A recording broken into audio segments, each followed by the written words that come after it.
Ucapan ilahi terhadap lembah penglihatan. Ada apa gerangan? Maka semua pendudukmu naik ke sotoh-sotoh rumah. Hai kota yang bersorak riuh dan ribut gembira. Hai negeri yang beria-ria. Orang-orangmu yang mati terbunuh, bukanlah terbunuh oleh pedang, dan bukanlah gugur dalam peperangan. Semua panglimamu sama-sama melarikan diri. Mereka tertawan tanpa tembakan panah. Semua orang-orang kuatmu sama-sama tertawan, biarpun mereka sudah lari jauh-jauh. Sebab itu aku berkata, buanglah mukamu terhadap aku. Biarkanlah aku menangis dalam kepahitan. Janganlah mendesak aku, supaya aku terhibur mengenai kebinasaan putri bangsaku. Sebab Tuhan semesta alam telah menentukan suatu hari. Ia akan menggemparkan, menginjak-injak, dan mengacaukan orang di lembah penglihatan. Tembok akan dirombak, dan teriakan minta tolong sampai ke puncak gunung-gunung. Elam telah memasang tabung panah. Aram datang dengan pasukan berkereta dan berkuda. Dan Kir membuka sarung perisai. Maka lembah-lembahmu yang paling indah penuh dengan kereta, dan pasukan berkuda berbaris di hadapan pintu gerbang, dan Yehuda kehilangan perlindungan. Pada waktu itu, engkau memandang kepada perlengkapan senjata di gedung hutan. Kamu melihat bahwa memang sudah banyak sekali retak-retak tembok kota Daud, dan kamu mengumpulkan air kolam bawah. Kamu menghitung rumah-rumah di Yerusalem, dan kamu merobohkan rumah-rumah untuk meneguhkan tembok. Kamu membuat tempat pengumpulan air di antara kedua tembok itu untuk menampung air dari kolam yang lama. Tetapi kamu tidak memandang kepada Dia yang membuatnya, dan tidak melihat kepada Dia yang telah sejak dahulu membentuknya.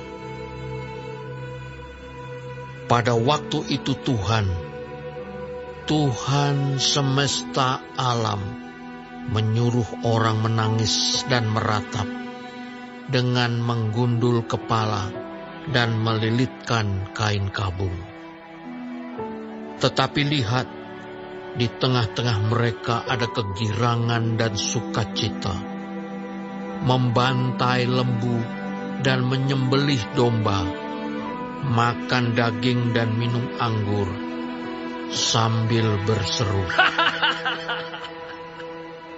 marilah kita makan dan minum, sebab besok kita mati. Tetapi Tuhan semesta alam menyatakan diri dan berfirman kepadaku, sungguh, kesalahanmu ini tidak akan diampuni sampai kamu mati. Firman Tuhan, Tuhan semesta alam. Beginilah firman Tuhan, Tuhan semesta alam. Mari, pergilah kepada kepala istana ini, kepada Sebna yang mengurus istana, dan katakan, ada apamu dan siapamu di sini? Maka engkau menggali kubur bagimu di sini. Hai yang menggali kuburnya di tempat tinggi, yang memahat kediaman baginya di bukit batu. Sesungguhnya Tuhan akan melontarkan engkau jauh-jauh, hai orang. Ia akan memegang engkau dengan kuat-kuat dan menggulung engkau keras-keras menjadi suatu gulungan, dan menggulingkan engkau seperti bola ke tanah yang luas.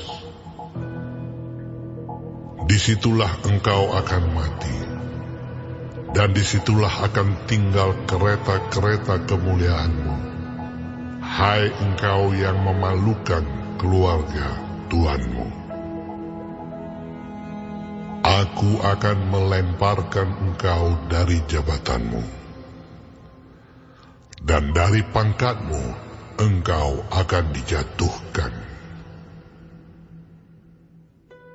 Maka pada waktu itu, aku akan memanggil hambaku, Eliakim bin Hilkiah.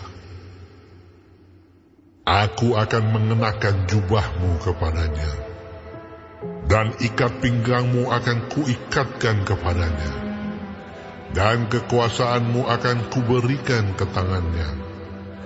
Maka ia akan menjadi bapa bagi penduduk Yerusalem dan bagi kaum Yehuda. Aku akan menaruh kunci rumah Daud ke atas bahunya. Apabila ia membuka, tidak ada yang dapat menutup.